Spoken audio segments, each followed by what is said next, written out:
Right. Follow my instructions now. Down to the junction. Follow my instructions. Where you go. Right.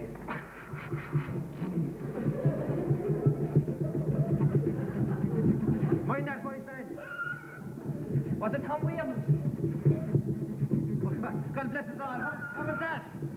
I said to the TG. How do you know? You see the size of the car? There's nothing to do with it. Hold on now a second.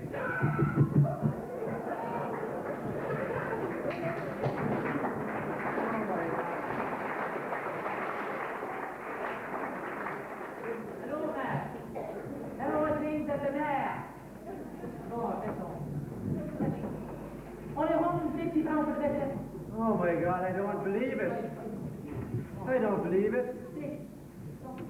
Stop at half a through a test, inquire what the price of heifers at the mass.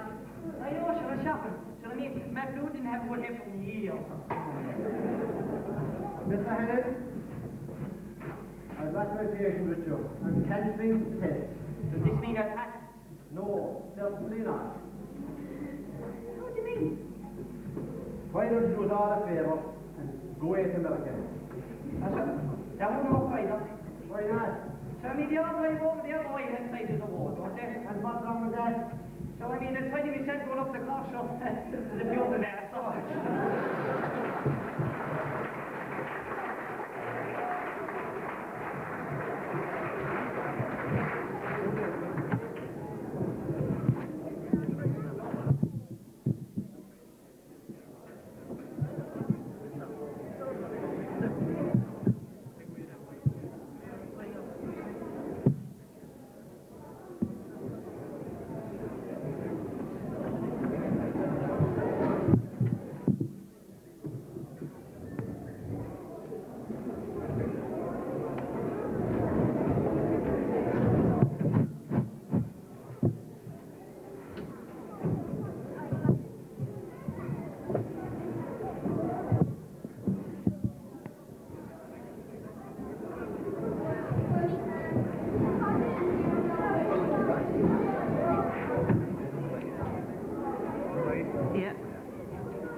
I tenderly behold the folk I love around the turf are gathered.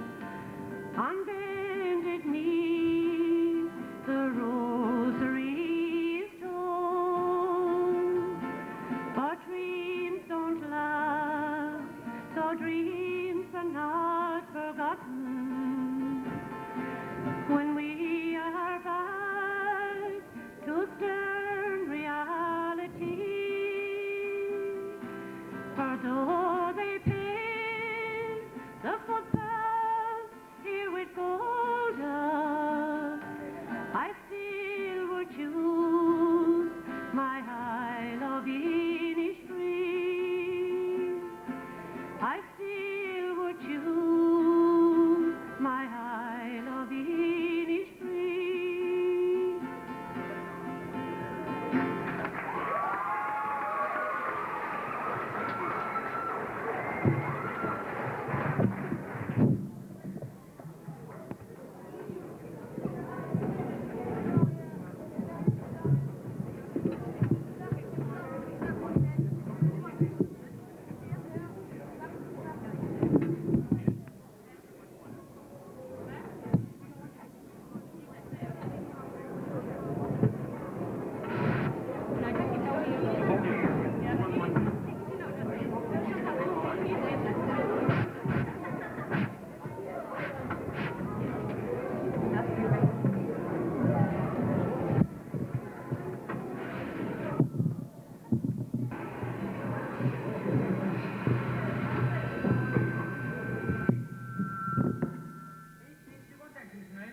Yeah, I really love that book.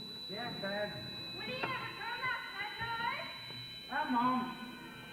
Parents, teenagers, and now don't stop. Don't stop? How am I ever finished? Leaving here from morning to night. Do you realize this is a bed and breakfast? B out of B, registered with Fort Walter, and it has to be... You must be joking. B&B. That's the last. When do we ever see any tourists here? Is it my fault that this has been the worst tourist sales since the famine? Is it? God, could I give to get my hands on a expectation here of tourists? Bridget! What's wrong now? Tourists, Jane, and Dory by the looks of it. Lizzie, look out your window there and see if they're coming down our way. Come on, quick. Here they are. And typical Yanks, too. Now, your chance, Mother. No, this is what we've been waiting for. This is what we've been practicing for all the years. No, since you have the collies there and the vocal ball out of the beer and the door corn starts to be it, right? Come on, let's get it out now. Come on.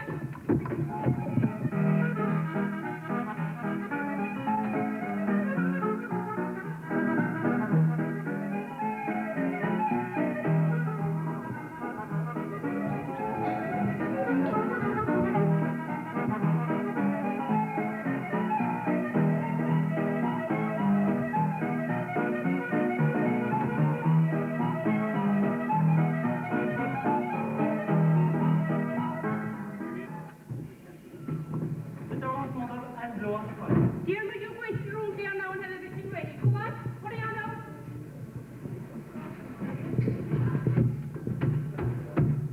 Just the windows. Well, then I hope he puts it on. That's all he's going to bring.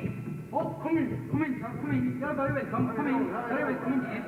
Is this the residence of Bridget O'Casey? Oh, cheese, sir, cheese. We've been directed here by Board 40. I understand that you guys have got accommodation. Could you put myself and my wife up? Well, sir, it's like this now, sir. We can put you up all right, sir, if you can put up with us, sir. If you know what I mean, sir. She thought he's from Canada, didn't he, huh? Sure. Say, this is the real thing. Yeah, sure thing, yeah. 1,000 welcomes to you, sir, from across the state. And you're a good woman, too. Hey, who's this peg? Oh, this is me mother and me sister Lizzie. How you doing? My name is Polanski, Willard P. Polanski, and this is my wife, Eileen. Eileen, oh, what a lovely Irish name. With a Gaelic ring in every syllable. Eileen's granddaddy came from back the road. Well, should God help us with that? What did you stop now, was it? Hey, how are you doing? I'm blowing the fire, Alana. Fire? Well, heck, we don't see any fire. That's because it's the fire of the little people. You mean leprechauns? can see it. Oh, yeah, sure thing, I can see it now, yeah, and a real fine fire it is, too. A fine fire to be too, sir. Made from the turf that the little people do be after gathering. When the mist is on the bog. Oh, corn of them, the corn of them, the corn. What was Adam of Bordemoni used to work the bar? Walking is that? Yeah. But that's how it is. Exactly so we're called working. Hey, darling, is this fantastic? I wonder, could we buy this fire? Oh, sir, how could I be selling the fire of the little people? Oh, shucks. For not less than $300 American, then it's that. $300, sure thing, yeah, it's a deal, missus. Yeah, you got a deal there. Right, it's the right bar, but don't get me down now, sir. Sean! Get the ship in! Sean? Oh, ma'am. Here's one. Look, here, take one. Roger the gentleman, to the right bar, don't get in there. Now, take the fire out to the gentleman's car before the little people do be after missing it. Here, we'll try in the field with. Gee, that's decent, ain't it? Sure is. Say, tell me, Mr. Casey, have you got Yes? any other thing of the little people that we might be able to buy? Oh, sir, why would I be giving anything else to little people? Is this? It's a joke, really. Well, now, sir, seeing the new deal with it, I do have a drop of the magical mixture, with the secret of eternal use. Yeah. Brewed by the little people when the mist is on the bog and the fog is all around. And stirred for 3 whole days, be the man with the yellow beard, behind the national fleet. How much? How much? $500 American, sir. The deal, yeah, sure thing. More box. The right man is sitting there now, sir. Got a rejection, man. Yeah, sure thing, no problem, ma'am. Here you go. Yeah. 1 minute now. You look. You can't let me like that, ma'am. No, please, ma'am. You can't let me like that. Got a rejection, man. Here, Don, you hold this. You mind that now. You can't let him like that. What is it? What is it? There's something else. Gee, Don, what is it? Never seen by the eyes of mortal man before. Gathered by a little mist when the mist is on the bog and the dew is all around. The most magical and mysterious possession of the fairies. Fairies dropping. How much? How much? $10 a dropping. $10 a drop. You got it. You got it. Here, Don. Yes, man. Now, there's just one other thing we need, and she might just have it. Ah, William, even she would have a leprechaun. Why not? Why not? She's got everything else. Say, Mrs. Casey, Yes? you wouldn't happen to have for us a genuine Irish leprechaun? Oh, sir, where would I be getting a leprechaun? Worth $5,000 for you. $5,000. Yeah, sure thing. I tell you now, close your eyes. Close your eyes, Dad, close your eyes. Close your eyes now. Oh, keep them closed, Dad.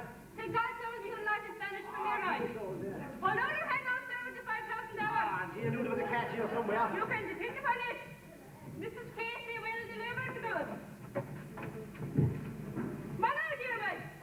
Mark will be in our room. Mark the door, my dear.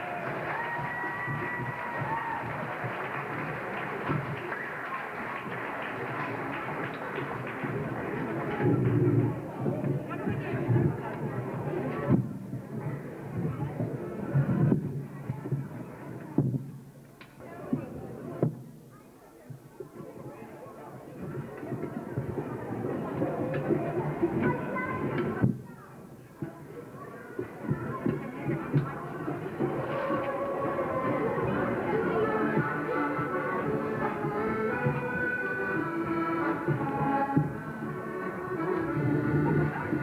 There was a wild colonial boy, Jack Duggan was his name. He was born and raised in Ireland, in a place called Castlemaine. He was his father's only son, his mother's pride and joy, and dearly did his parents love the wild colonial boy. One morning on the prairie, as Jackie rode along, listening to the mockingbird as singing a cheerful song, out stepped a band of troopers, Kelly Davis and Fitzroy. They all set out to catch capture him, the wild colonial boy. He fired a shot at Kelly, which brought him to the ground. And turning round to Davis, he received a fatal wound. For the bullet pierced his proud young heart from the pistol of Fitzroy. And that was how they captured him, the wild colonial boy. Yes, that was how they captured him, the wild colonial boy.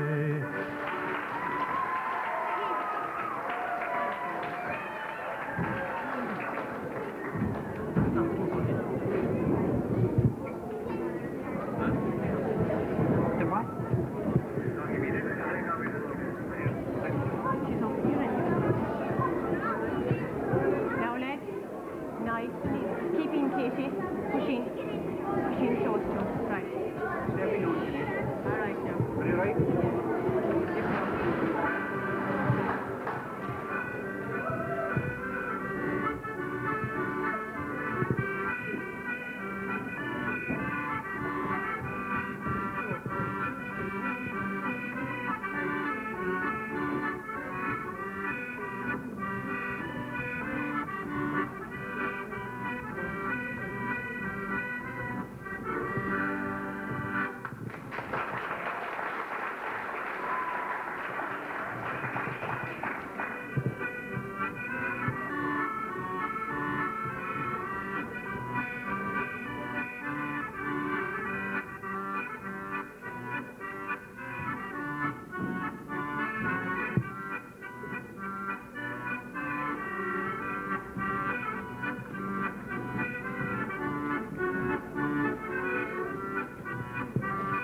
troubles to hide. But the sweet bells of Shandon were dear to my mind. There is naught in the land of the fair and the green, like the green hills of Cork and my home by the Lee. Beautiful city, charming and pretty, beautiful city, my home by the Lee. The old Budel castle looks down on the Rhine that flows through the heart of the others and mine. There is freedom and health in the fresh summer breeze that errs round the home of the brave Tim O'Neill. There is beauty and love in all sorts of the earth, to the heart that can call it the land of its birth. But of all the fair countries, the dearest to me are the green hills of Cork and my home by the Lee. Beautiful city, charming and pretty, beautiful city, my home by the Lee.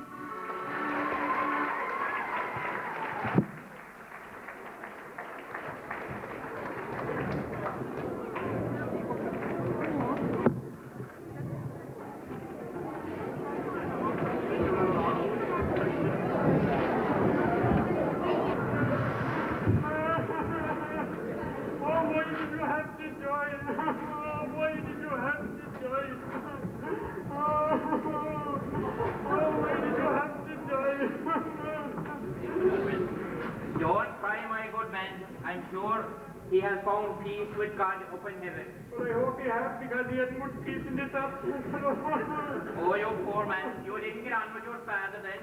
It's not my father that studied in this grave. Oh, Oh, dear me, it was your brother, it's so. not my brother that studied in this grave. Oh, Was it your uncle? it's not my uncle either. It's my wife's first husband.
Of all the stars that ever shone, not one does twinkle like your pale blue eyes.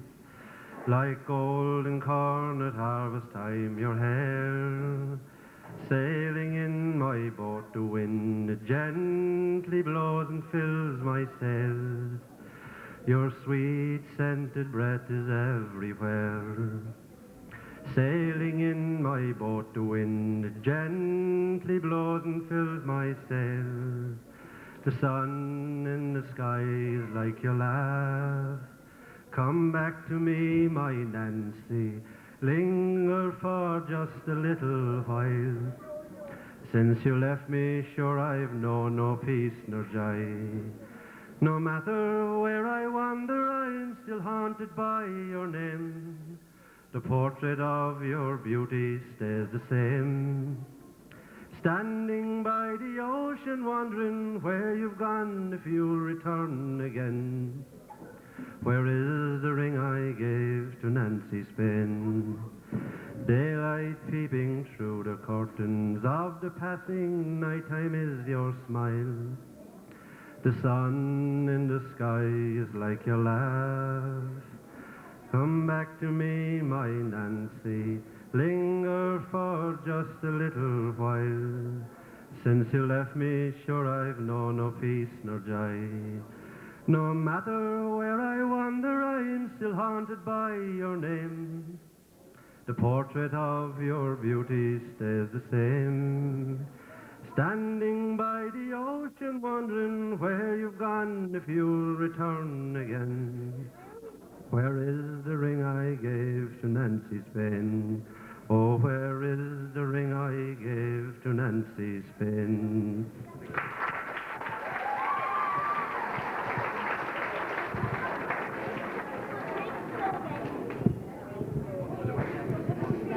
One.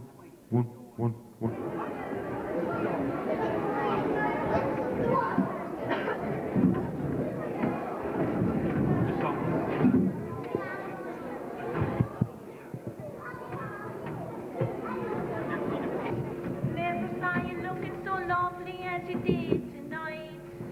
Lady in red, I have a pain in me head. Mayday, mayday, mayday.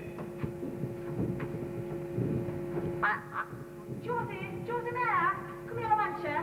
Come in here a minute there. What the hell's your concept, girl?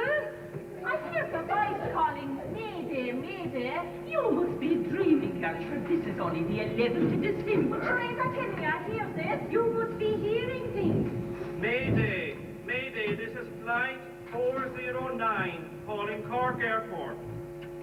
Come here. I think it's going from that over there. I think you're right, all right, Concepta. You better go over there and sit down. Sure, I knows nothing about that thing. Sit down. I know nothing about it either. There's loads of buttons. Oh, there's a big green one. Sit down, two. There's a big green one. Try the green one. Right, so. Hello, can you hear me? God love us, can I hear you? Should the whole of Cork County can hear you, boy? Listen now, boy. Don't you know Concepta's nerves are bad? Listen here, old chap, but quit that shouting now, Mayday, Mayday. Or any other day for that matter. That's telling him now, Josie. The fella in charge isn't here at all. Could you call back again tomorrow? I'm an American pilot, for God's sake. Oh, God, Concepta. He's an American pilot. Josie, you're all right. Lovely, girl, lovely. Listen, I have to make an emergency landing at your airport. One of my engines has gone. He has to make an emergency engine at our landing. One of his airports is gone. Josie, that's not what he said at all. He has to make an emergency landing at our airport because one of his engines is gone. One of his engines is gone! Oh, don't panic. You'll be all right, bye. You'll be all right. Can you give me your position? Position? Should we up in the tower, boy? No, the position of your runway. Josie, he wants to know the position of our runway. One for me now. Sure, 'tis just outside our window, sir. You clown, you. Listen, you. How do you think you're calling names to? You foreigner. Any more of that kind of talk out you know, you can stay up there so you can. You Yankee Jews. That's telling him no. Listen, boy, where is he anyways? I'm over the coastline. He's over the clothesline. Jonesy. Jonesy, that's not what he said at all. He said he's out over the coastline. He must be out there, coast. Listen here now, boy. Do you see the cathedral at all? Yes, I see it. Well, now then, you keep on going straight and you take the first turn to your right. Isn't that right, Joseph? Tis to your left, girl. Oh, hold it! Stop a minute, come back! It's to your left! For God's sake, will you make up your mind? Listen now, cut out that shouting. Josie, Mary and me are in charge here, and don't you forget it either. That's the way to talk to him, Constance. Oh my God! My second engine's gone. Oh, don't panic, boy. Listen here now. Keep on going straight until you see the GAA Stadium. Park, keep, and that's on your right. Isn't that right now, Joseph? That's right now, Concepta. Parky Queen. Oh, Josie, me bloody toe.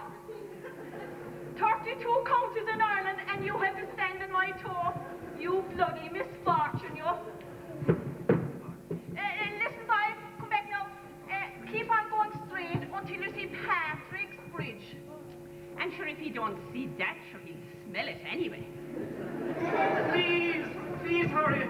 My third engine's gone. Oh, glory, contracepta, his third engine's gone. Listen, boy, listen. Go straight up to Gran, and sure, anyone up there will tell you where to go. Of course they will, Concepta. They'll tell him up there where to go, all right. And listen here, sir. Don't park up there, because them boys up there could go joy flying. Are you still there, sir? Yeah, switch on the runway lights. Josie, you said to switch on the runway lights. Where are they? Oh, Josie, I don't know. Would you go out there and look for them? I couldn't do Oh, Josie, go on, will you? Go on. Get out, will you? That one, bloody misfortune. She's the greatest clown. Look at that. There's lights out there, all right, but they're not running away at all.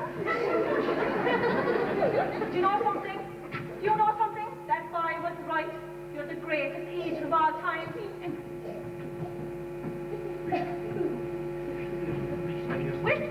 Wished.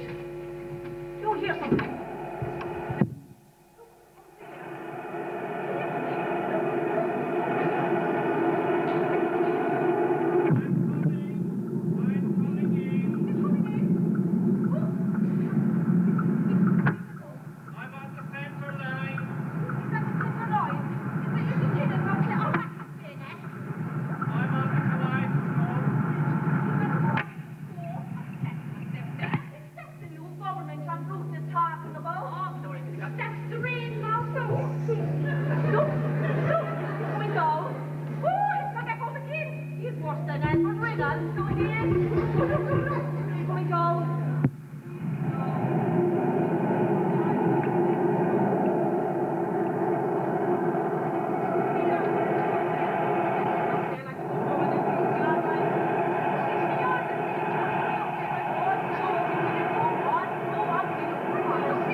Oh, good God, dear God. Hello. In my father's time, down about the ring of Kerry, there lived a small farmer who had the misfortune of having this American tourist dropping at him. He let on anyway that he was his cousin, like, you know. And he was coming along and he was showing him all the farm down below in Kerry, near Dingle. You see? And he was there and he was saying, you see that there? Yeah. He said, that there now, he said, that's my cow. He said, Daisy. That's the best cow you'll ever see in Kerry. And you see that fellow over there? He said, over there now, that's my bull. He said, that's my bull Bill. That's the biggest bull he said in Kerry. Fantastic lad altogether. But over there, then you see down by the meadow, do you know how many bales of straw I got this year? I got 22 bales of straw out of that. Just some going, wasn't it? Oh my God. Oh my God. You poor man. You poor man. I have a ranch over in America. Takes me 3 days to drive around it. Oh, by God, let me tell you something else. I had an old car like that too, and I assaulted.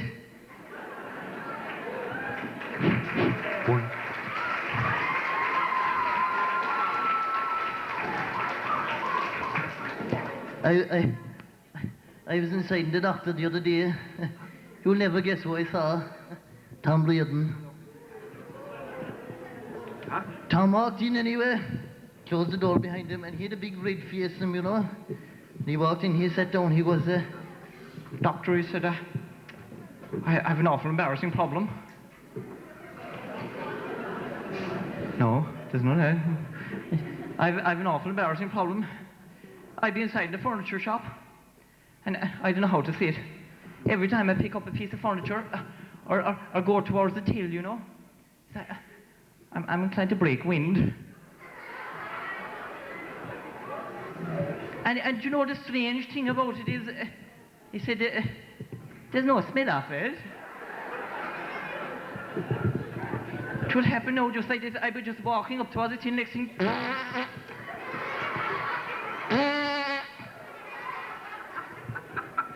Or I'd be bending down for a bit of furniture, and next thing.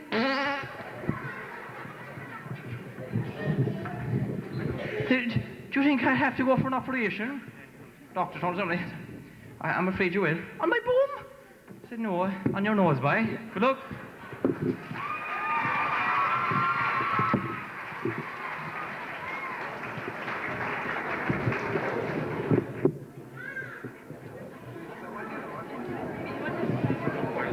Give us some good one.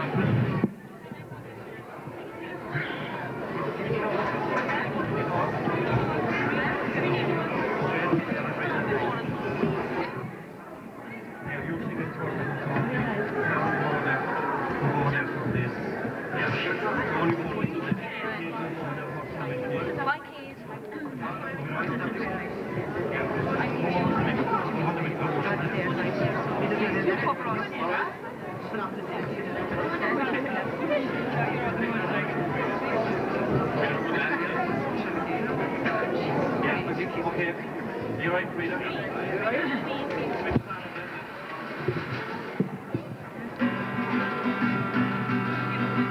The boats are gone from the breast of Annalippi, and the ferrymen are stranded on the quay.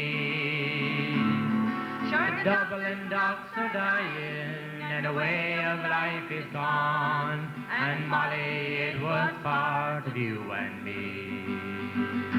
Where the strawberry beds sweep down to the Liffey, you kissed away the worries from my brow.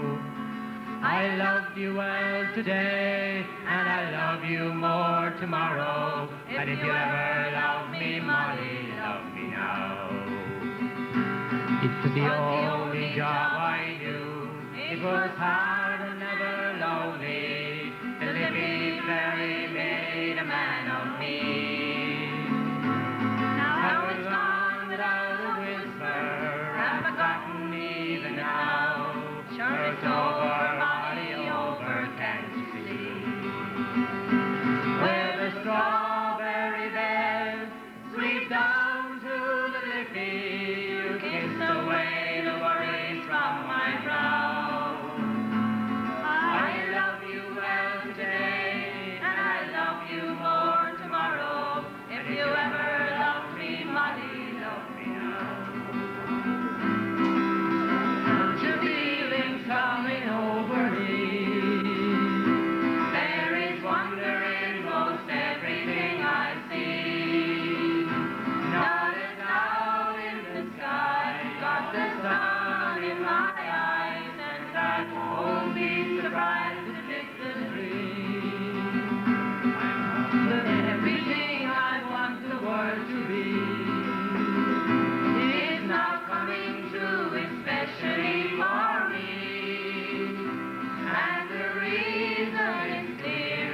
because you are here. You're the nearest thing to heaven that I see.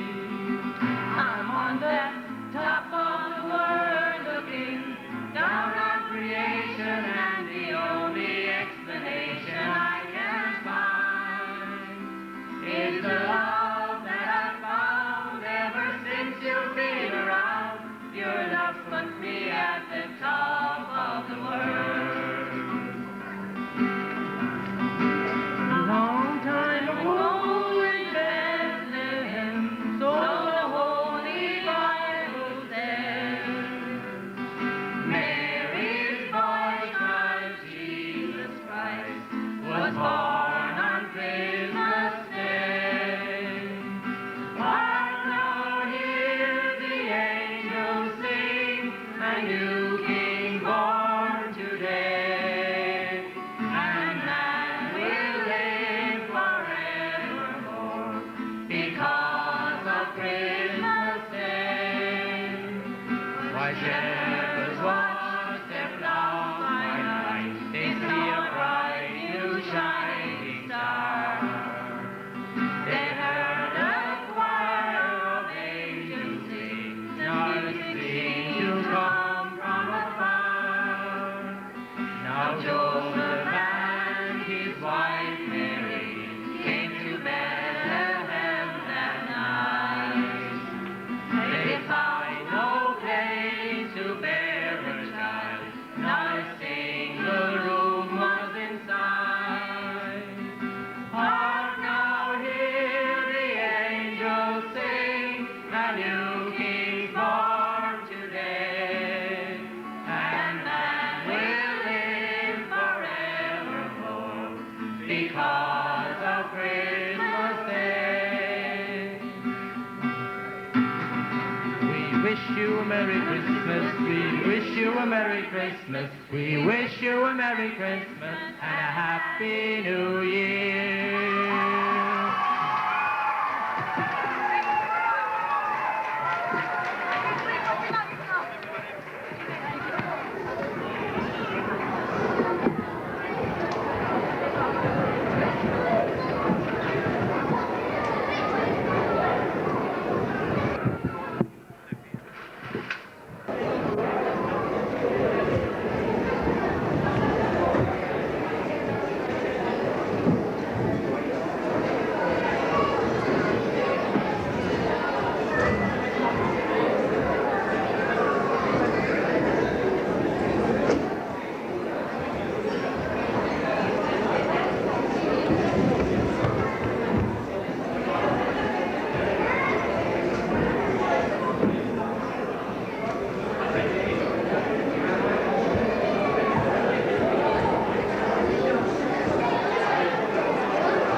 An hour of very good entertainment.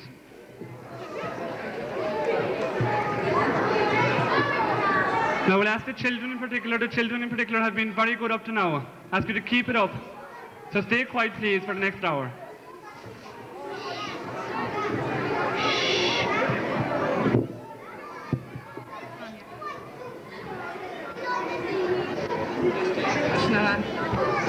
Is it on?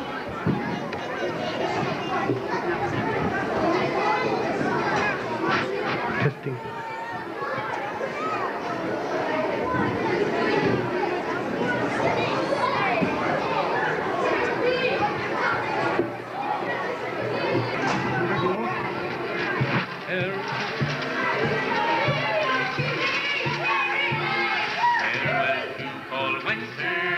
Summer's come at last. Nothing have I gained, but my true love I have lost. I'll sing and I'll be happy like the birds upon the tree. But since he deceived me, I care no more for he. Let him go, let him tarry, let him sink or let him swim. He doesn't care for me, or I don't care for him. He can go and get another that I hope he will enjoy. For I'm going to marry a far nicer boy. And he wrote to me a letter saying he was very bad. I sent him back another saying I was awful glad. He wrote to me another saying he was well and strong.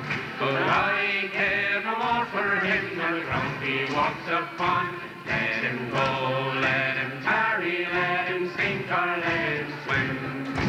He doesn't care for me and I don't care for him. He can go and get another that I hope he will enjoy. For I'm going to marry a far nicer boy. For I'm going to marry a far nicer boy. Little steer over the hill, down to the valley so shady. He whistled and he sang till the greenwoods rang, and he won the heart of the lady.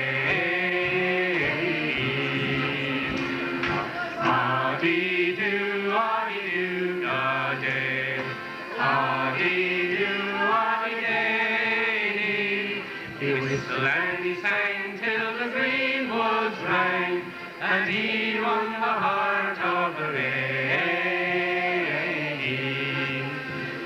She left her father's castle gate, she left her old true lover, she left her servants and her estate to follow the gypsy rover. Ah-dee-doo, ah-dee-doo, da-day. Ah-dee-doo, ah-dee-day. He whistled and he sang till the greenwoods rang, and he won the heart of the lady. How would you like to be down by the Seine with me? Oh, what I'd give for a moment or two under the bridges of Paris with you.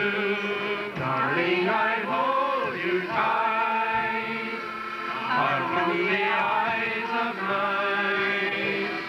Under the bridges of Paris with you, I'd make your dreams come true. How would you like to be down by the Seine with me? Oh, what I'd give for a moment or two under the bridges of Paris with you. Darling, I'll hold you tight, far from the eyes of night. Under the bridges of Paris with you, I make your dreams come true.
He wouldn't hit the barn door if he was standing 4 yards away from it.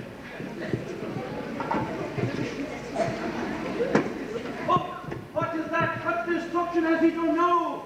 Oh, I'll have to take that gun off him once and for all. I'll have to take it off him before he knows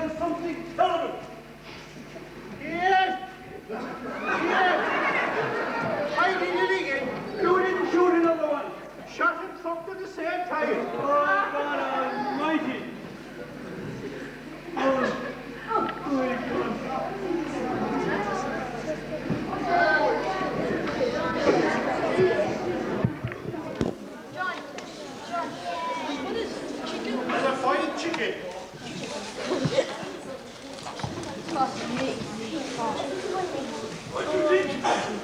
How many more of them are going to shoot? You missed the fox.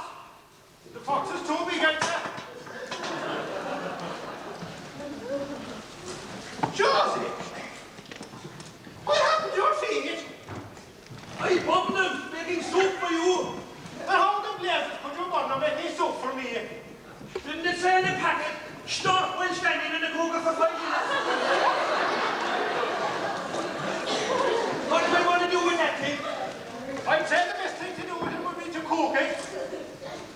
But you're right on the first thing about cooking. There, you wait. Shawnee Garland and his girlfriend Mary are calling for the dinner tonight.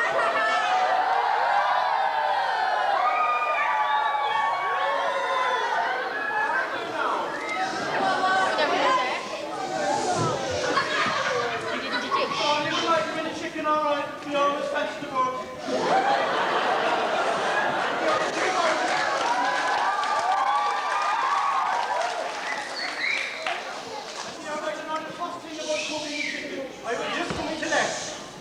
There's no problem at all, because I was listening to my radio there a while ago, and Monica Shotton will be on in 2 minutes.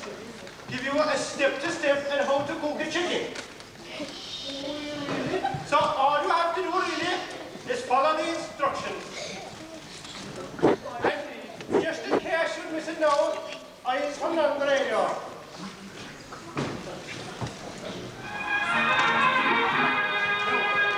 I'm off. Where are you going? I'm going to get that blasted fox if it's the last thing I'll ever do. Come back here. Come back here, all right?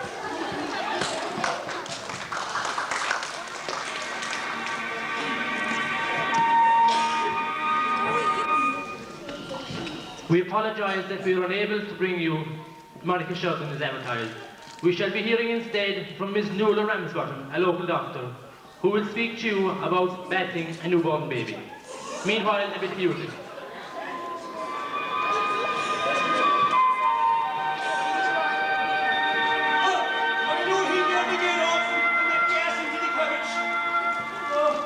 You know, things weren't always like that when my Joe and me, when we first got married, we used to say some lovely things. Things like, my little curry pussycat. But then, as the years went on, the animals got bigger. What am I going to do with it? Good evening, listeners. To achieve the best results, you will need a tub of water, a towel, nappy, pins, powder, and some pseudocream. Powder, towel, nappy, pins, cream. Ah, I know what we're going to have, cream and chicken soup. First, you take little Tootsie Wootsie and place her in the tub and wash all over. Tootsie Wootsie. Look to this. Then, remove her from the tub and place her on a towel and gently dry all over.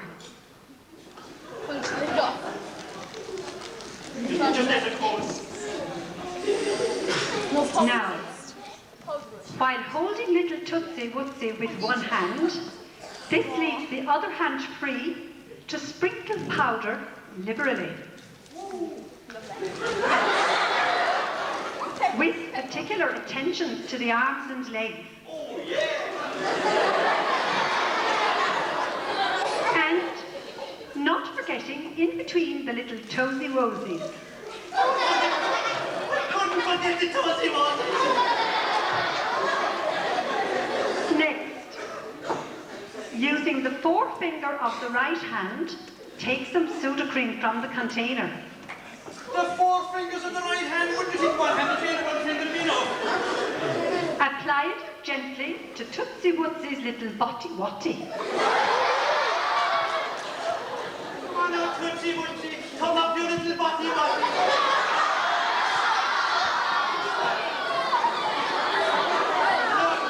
Look, procedure. Place Tootsie on a nappy.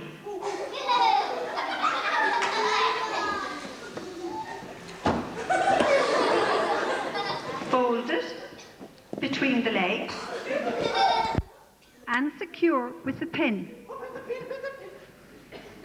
Oh, Tootsie, you're like a Christmas castle. You're all dressed up in your white suit. There now. Doesn't that look good? Well, that's all for today. So until next week, goodbye now. And goodbye to you too, Monica. Well, fair play to you, Monica. Only for you, I cost you many dogs dinner of it. Well, I think you're ready for the oven.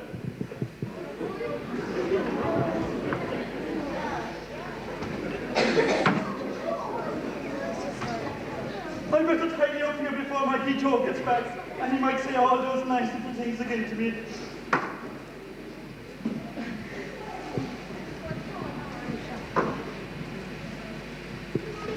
How did you know the chicken? The chicken is in the oven. You clown, you. That wasn't her at all. It wasn't who.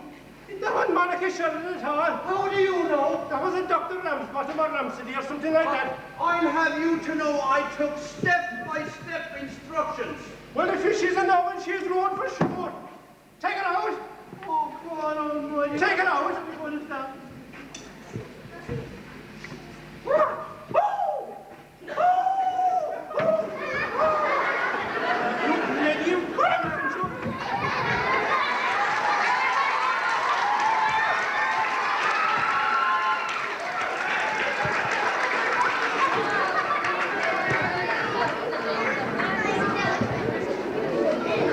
Did he enjoy that? Who said no? Do you enjoy that? Do you say no? If you were visiting a neighbour's house and if you were asked to take a drink, you'd have to say, oh no, I couldn't touch it. And if you were throwing it out the door now, this very minute, I couldn't even look out after it. And it would be considered very bad manners and poor upbringing if you were to put your legs under a neighbour's table without subjecting yourself to an enormous amount of force first. And the woman of the house and the man of the house would be telling you to come on and sit over, and there's plenty for everyone. And you would have to say, no, I couldn't touch it. I'm only after walking up the field after wiping my mouth. But then, of course, on the other hand, you'd have to be wise enough when to stop saying no, or you would go hungry. And that's exactly what happened to me on one occasion. I was visiting my uncle's house, and he'd just lost this very valuable ram. A ram by the same token that he'd got from the government. And I thought that the said ram was gone up over the hill, and I decided to go up after him. So I set off for myself, and I thought I knew the way, but I didn't. And by the time I got to the top of the hill, it was nearly dark. And to make matters worse, didn't a big, thick fog come down on top of me? And I so small. And I was nearly awake with the hunger because I hadn't eaten since the breakfast. So I started smooching down the other side of the hill until I had water rattling. And I was in a kind of a sitting position, skeeting along. And after a long time, I made my way out of the fog. And down in the distance, I could see the rusted, corrugated roof of a hay shed sticking out between the trees. And I thought to myself, I'm near some type of habitation. And I ran down into the yard and I met the man of the house. And he told me that the said missing civil servant was in a neighbouring farm. And that he'd be bringing his own sheep around the road in the morning, and he'd bring the government ram along with him. But he said it's too dark, you can't go home tonight. You'll have to stay here. Go on into the house now, we're nearly finished the milking and we'll be in soon after you. So into the house I went, and do you know what? I was born at the right time. Wasn't they going to have the dinner? And there were 3 big pots over the fire, and they were at the stage now when the covers were dancing nice and merry on top of them. So the man of the house came in first, and then his father came in, and then the woman of the house came in. And judging by her accent and appearance, you would say she had spent some time in Brooklyn or the Bronx. And they took the spuds off the fire, and they poured the water out of them, and they put them back over the fire again to steam them. And then the woman of the house got plates, and she put a big feed of bacon and cabbage out in each plate. And the cabbage wasn't too green, just the way I liked it myself. And when they were all sitting around the table, the man of the house said, "Come on and sit over." And he said, "No, it isn't long at all since I left the house." He said, "Come on and sit over, there's plenty for everyone." And the woman of the house coughed up and she said, "Are you deaf? Did you not hear what the boy said?" And there and then I was taught my lesson that I'd never ever forget again. I wasn't asked anymore to sit down and eat. And that was the punishment I had to endure. I had to see that big mountain of spuds go down in the middle of the table and look at the mountain of skins rising at their elbows. And to cap it all off, what did you think they did right in front of me? Only fed the dog. And when the table was cleared, they sat around the fire, and I was sitting about 1.5 feet away from this big pot, and there was about a stone of spuds roasting in the bottom of it. And I can tell you that was the longest couple of hours I ever sat before a fire before I went to bed. And the old man and myself, we went down in the room of the kitchen, and he started asking me who I was related to. And when I wasn't related to anyone important, he fell off to sleep and didn't bother me anymore. But of course, I couldn't go to sleep, thinking of the spuds below roasting near the fire. So when the old man was snoring nice and steady, and when the house was nice and quiet, I got up, taking care not to knock over the chair by the bed from which my clothes were draped. And I made for the door, and I lifted the latch. And didn't one of the hinges begin to complain? So I put my weight in it, and it helped. And I made up into the kitchen, and I decided to go down on all fours in case I'd run into anything. And I was going along, and I lifted my head a small bit to get my bearings, when I got this unmerciful belt in the back of the pole. And where do you think I'd landed myself? Only under the kitchen table. And from under the table I could see the big flue. It was so wide and broad you could drive a horse and car up through it. And whatever light were in the heavens that night was shining down through it right across the flag of the hearth.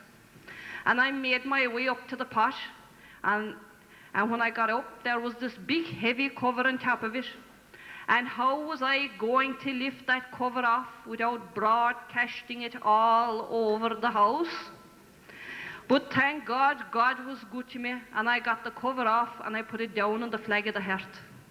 And I can tell you, I started peeling those spuds, and I didn't ask for any salt or butter, and I didn't stop until the pot was completely cleaned. And I went down into the room, and with my belly full, of course, I got a bit cocky, and didn't I knock over the chair by the bed? And the old man jumped up and he cracked a match, and pointing under the bed, he said to me, "You didn't have to go out at all to relieve yourself." So after a while I went off to sleep, until in the morning, I was awoke by all the commotion. There was the woman of the house running around asking who ate the spuds. And the man of the house was sick of it at this stage, and he said, "Who do you think ate the spuds? Only the dog." "By God," she said, "if it was the dog that is in the circus, he should be. For not only did he lift the heavy cover off the pot, but he peeled the spuds as well." Sinead.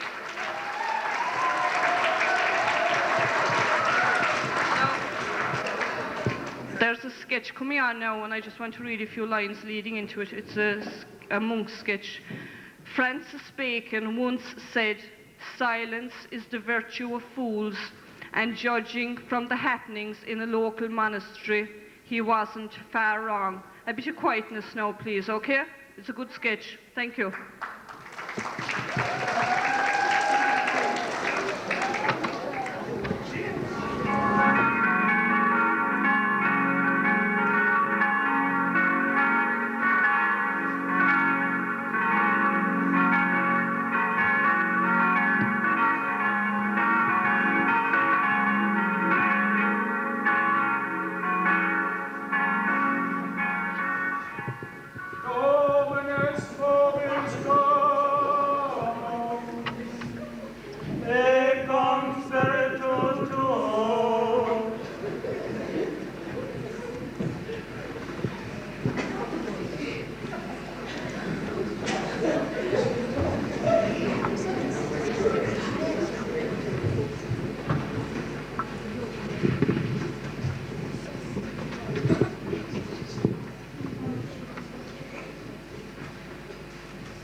want to fly o'er the ocean wide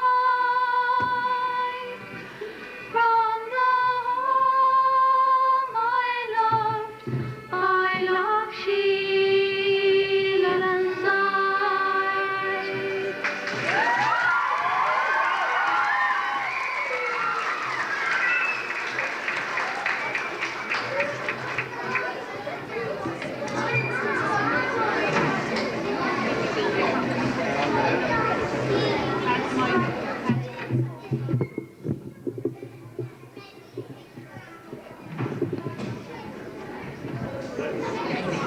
Push right out. Push right out, girls. Push right out.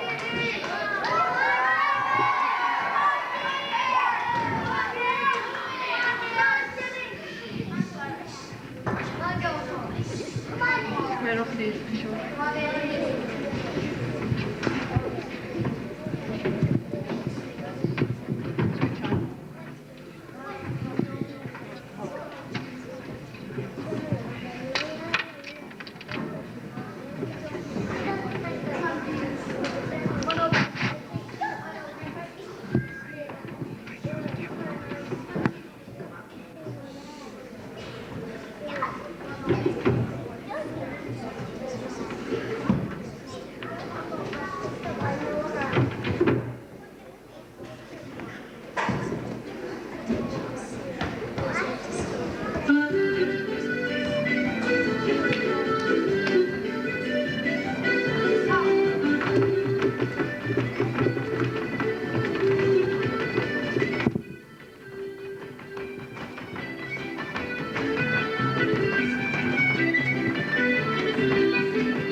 Are they all there? Is still all there?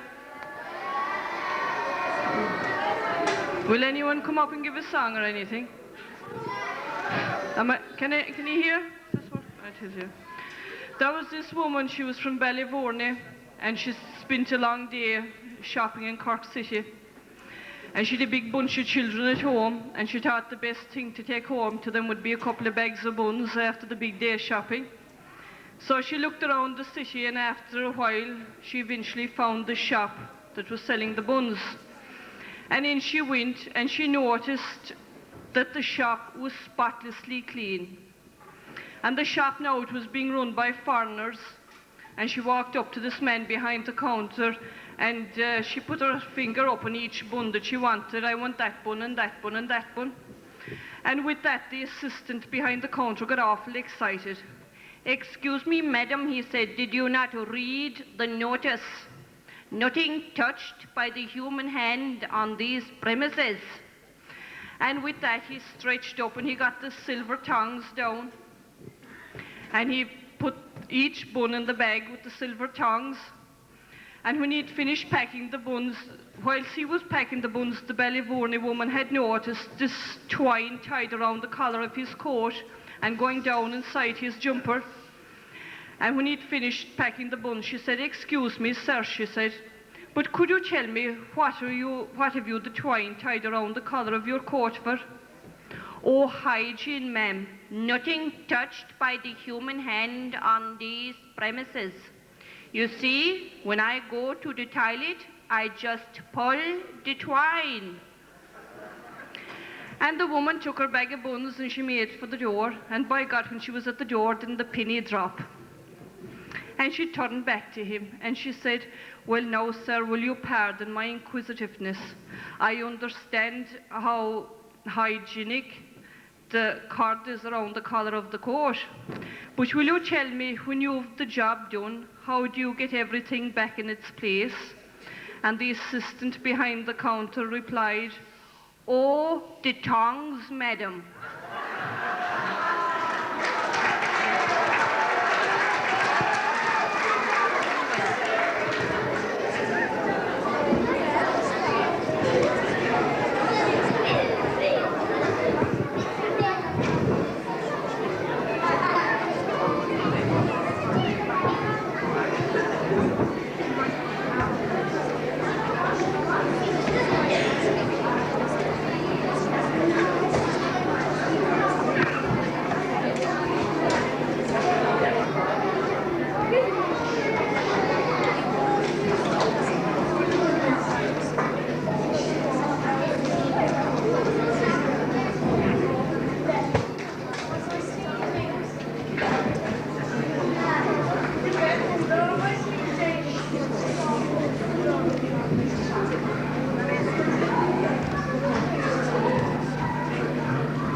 As only a woman's heart can be,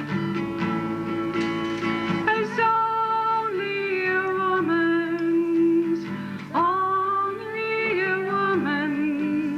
as only a woman's heart can know. Tears that drip from my bewildered eyes,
and will keep you on the edge of your seat right to the very end. And to enable us to play this game this evening, we've got two stooges from Kilbrin. Two of the greatest stooges you've ever seen in all your life. So, okay, folks, come on stage.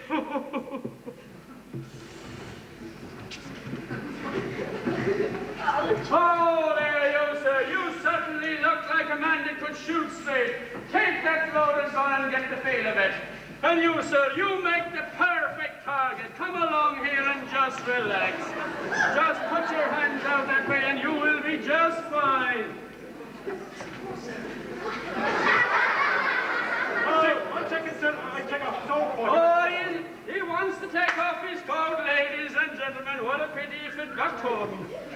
Just relax here now. Extend your arms to the last. Just lift your body back. And could I lift your leg? Very good indeed. And what is your name? Vincent. Vincent. And where is Vincent from? Cemetery Cross. Cemetery Cross, ladies and gentlemen. How appropriate. Okay, now you're ready. What is your name? George. George, ladies and gentlemen. The purpose of this game is George will shoot the 3 balloons. Not all together, of course, one at a time. Okay, George, I will help you shoot the first balloon then. Okay? This is the way you're shooting, George. Okay. A 1, a 2, a 3. Oh!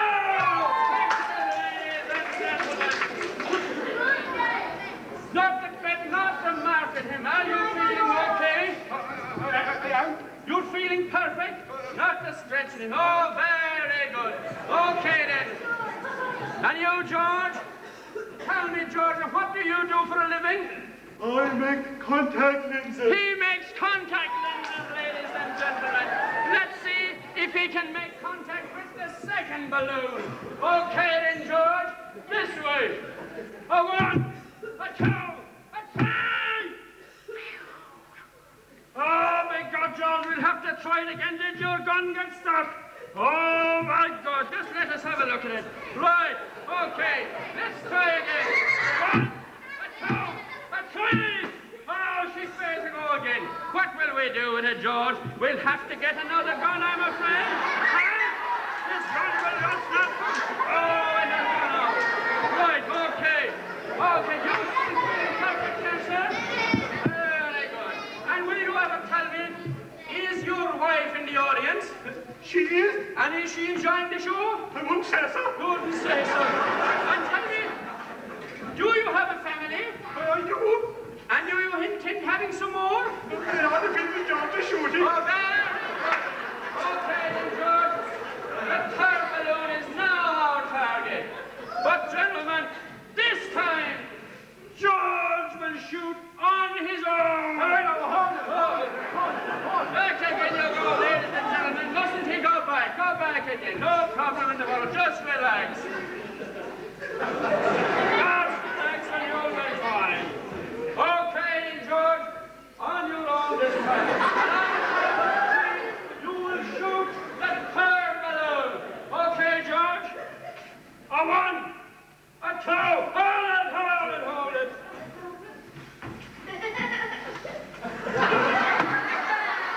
Just in case he gets sick, ladies and gentlemen. Okay, George, ready this time. A 1, a 2, 3. That's fixed him. And that clock just couldn't shoot.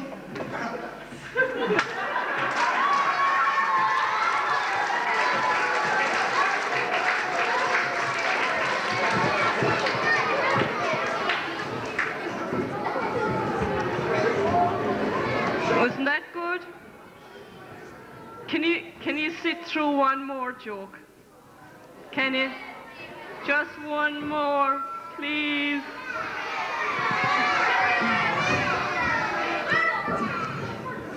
There were these 2 women living in Cork City. And the 2 women out, they had very large families. And they were very good friends. And they were living in very, very bad housing conditions. And at the time, there were new houses being built in Ballyfihan and in Granabraher. And when the two women, very fortunate, one of them got a house in Ballyfihan and one got a house in Granabraher. And because they were living so far apart, they didn't meet up that often. Until one Saturday, down in Woolworths and Patrick Street, one of them seen each other across the shop floor.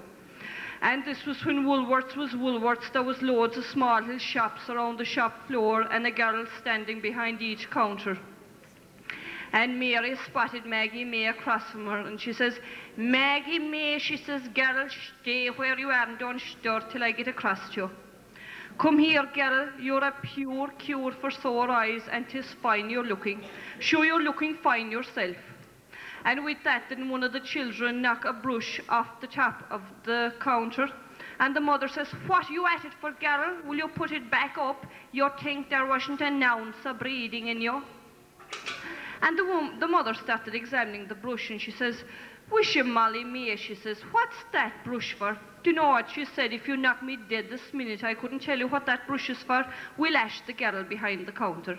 "Excuse me, miss, what's that brush for?"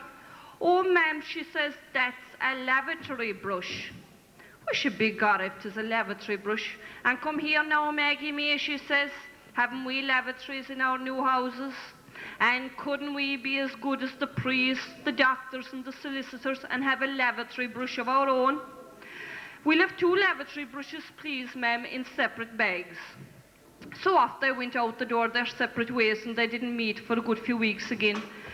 Till about 6 weeks after, one of them spotted each other across Patrick Street. And she says, "Maggie May, stay where you are and don't stir till I get across the street, you. Will you pardon my ignorance the last day, but I never asked you how was poor Jack?" "Don't talk to me about Jack," she said. "Drunk or sober, working around the dole, he expects fresh meat for the dinner. Forget about Jack. How did you get on with the lavatory brush?" "Well, girl," she said, "don't mention lavatory brush to me. We tried our best, but inside 1-3 days, every child in the house was back on the paper again." Okay?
Would the owner of car number 909 BZF please move it as it is causing obstruction, please?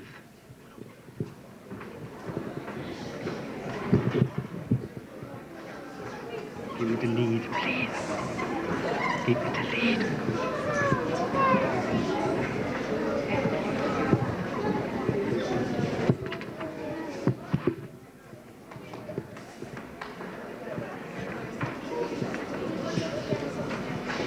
Mom won't let me keep a rabbit by Brian Patton.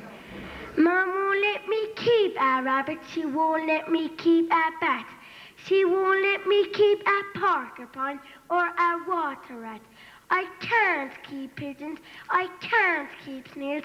I can't keep kangaroos or wallabies with nails. I can't keep a cockroach or a bumblebee. I can't keep an earache, a maggot or a flea. So out in the garden I keep a pet, and up in the attic a secret elephant.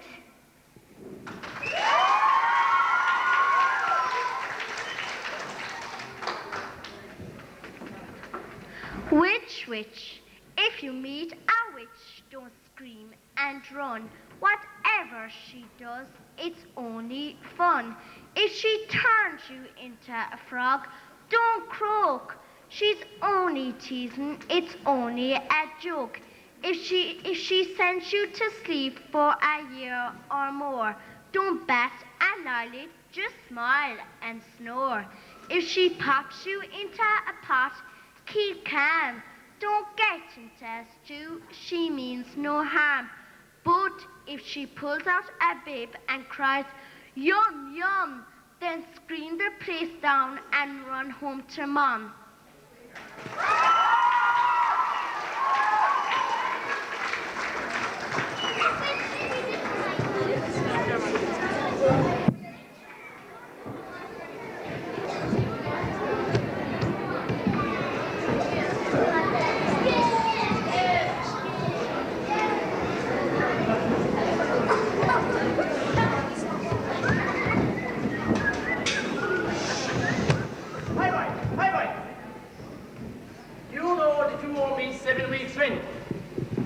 Rooms to let, £13 per week. Oh, that's right, 7 weeks. 7 weeks. £28. There's there for you. How? Nonsense, man. How could you get £28? £28, that's what I owe you. 7 weeks rent, £13 per week, and you get £28. £28, No, nonsense, man. Have you been charged here? I have.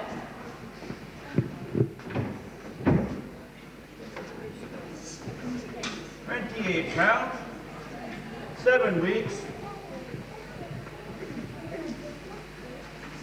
7 into 2, you can't, so you get rid of the 2. 7 into 8 goes once, and 1 over. You bring back your 2. 7 into 21 goes 3 times. £28 is what I owe you. There you are. No. I used to be a state there when Charlie Gorman came to Kilbrin with that kind of division. Nonsense. You couldn't do that. Rub it up. We do it another. Rub it up.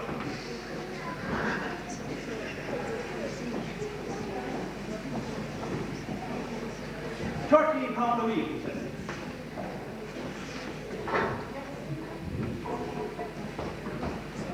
Multiply by 7. 7 threes are 21. 7 ones are 7. 21 and 7 is 28. £28. No, I couldn't agree with that. No, listen. I'll do it my own way.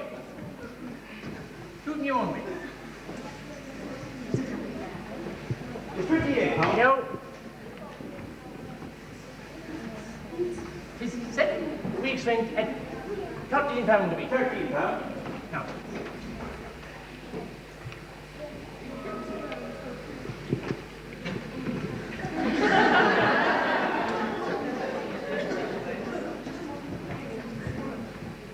Four.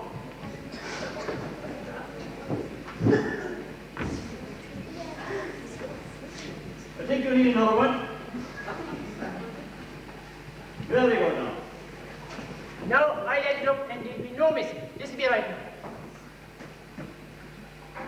3, and 3 is 6, and 3 is 9. 9 and 3 is 12. 12. 12 and 3, 15. 15. 15 and 3, 18. 18 and 3 is 21. 22, 23, 24, 25, 26, 28.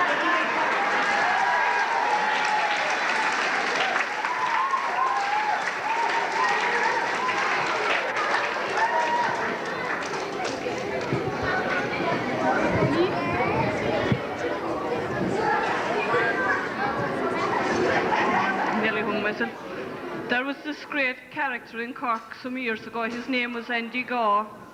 And poor Andy, he had a very bad stutter. And there was a friend of his as well. And the friend had a very bad stutter also. And the friend brought along a dog one day with him. And Andy said, you know what the friend said to Andy, do you know what he said? That dog is so cute. Shh, bit of silence, please. That dog is so cute, he could nearly talk to you.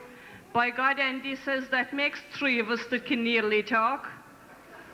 But there was another day, Andy was walking down North Main Street, and a woman came towards him with a dog on a lead, and all of a sudden the dog put on the brake, and he cocked the leg and did his wee-wees out in the street. And the poor woman got very embarrassed altogether and pretended to ignore the dog and started looking in the shop window. And Andy came on, and the dog had just finished. And Andy said to the woman, you can pull the chain now, ma'am, he's finished. And in 1990, of course, we all remember it, Cork won the Great Double. And there was this real fanatic of a Cork supporter. And he was after being at the Hurling All-Ireland. And in no way and under no circumstances was he going to miss the Football All-Ireland. So he tried hard, and he was very lucky. He eventually got tickets for the match. And off up to Dublin he went. And when he got up to the Hogan stand, there was a Kerryman sitting next to him, and the seat next to the Corkman was vacant. And Cork were playing well, and the Corkman was enjoying it great, but bang, slap, down to 14 men. And at half-time, the Kerryman said, well, gee, he says, what do you think of it?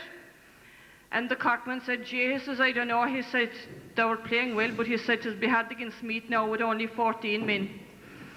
So the Kerryman then said, isn't it a fright, he said, to see that seat there alongside you vacant? Wouldn't you think that they'd have used the ticket?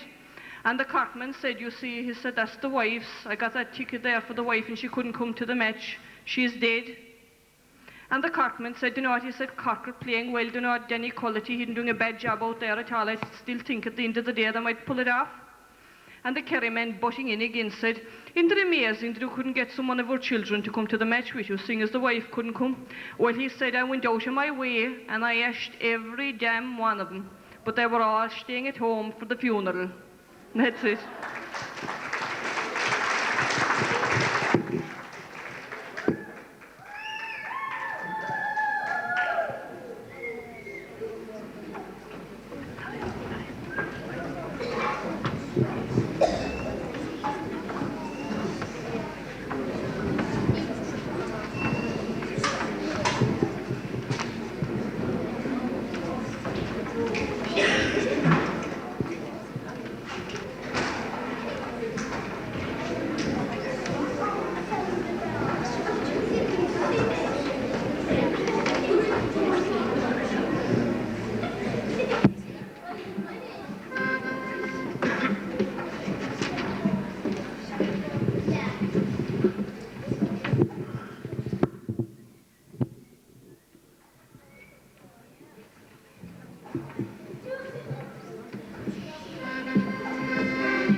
courted Peggy Dignans, as pretty as you please, our organ child of Mary from the rebel liberties.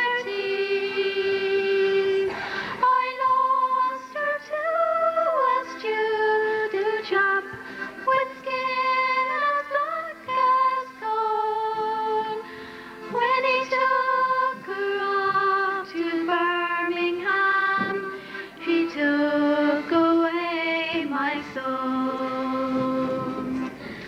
Ring a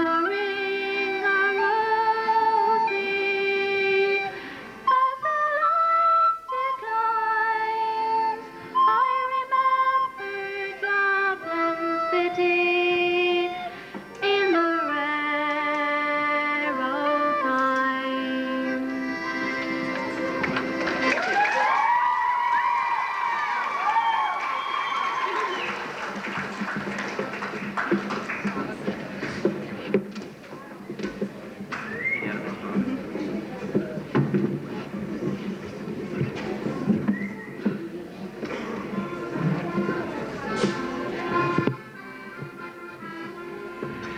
Now come here and let me tell you of election 92. It's a tale of strange events as I will quickly tell to you. It all began some months ago when Charlie did retreat and put Mr. Albert Reynolds into the driving seat. Now he wasn't very happy with co-pilots, the PDs, and that little arrangement wouldn't last, 'twas plain to see. So for a better mandate to the country he did go. He never thought the outcome would bring him down so low. And to add to the confusion, referenda was brought in. We got different coloured papers for to put our X's in. We didn't understand them and gave X to everyone. And 'twas only when 'twas over that we saw what we had done. Now to form another government is a difficult thing to do, with everybody asking who is going to bed with who. The Fine Gaels and PDs won't go with Fianna Fáil, and Dick Spring, the man from Labour, will go with anyone at all. Now to form a rainbow government, John Bruton did intend. He thinks he'll find a crock of gold down at his rainbow's end. But we know that the rainbow only comes when there's a shower, and when the skies are clear again, it loses all its power.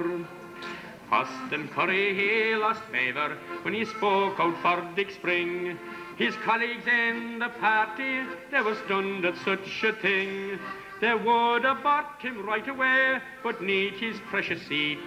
And for the moment with his pals, he's not allowed to meet. Albert got the right to travel. If he'll take it, we don't know. If he took it in the morning, sure I wonder where he'd go. I think these past few weeks and months, he would much prefer delete and go back to bed with Dizzy and resume the driving seat. And with this mumbo-jumbo, where does it leave us all? We're a flock without a shepherd and confusion in the Dáil. As usual, we will turn to God, he'll show us all the way. It's the only thing that matters at the end of every day.